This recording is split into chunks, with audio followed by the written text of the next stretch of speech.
సొంత కుటుంబాన్ని గురించి మాత్రమే ఆలోచించేవాడు ఎప్పుడూ ఏడుస్తూనే ఉంటాడు.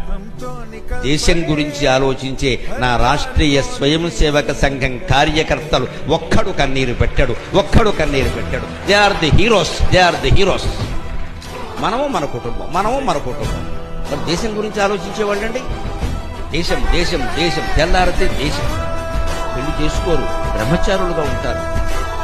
ఎన్నేళ్ళే 70 ఏళ్ళు 80 ఏళ్ళు అలాగే ఉంటారు. రైల్లో పెడితే ఏసీలో వెళ్ళరు, స్లీపర్లో పెడతారు, ఉక్కిపోతుంది. ప్రతిదీ ఖర్చు రాస్తారు సంఘం ఖర్చుల్లో.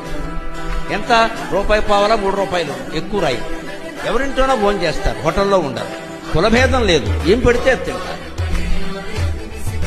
చిన్న సంచి భుజాన్ని వేసుకుని వెళ్ళిపోతారు, ఓ పైజమాలు అల్చి వేసుకుని. దేశాన్ని ఉద్ధరించే వాళ్ళంటే ఇంకెవరంటే నాకు అర్థం. నోరిప్పితే దేశం.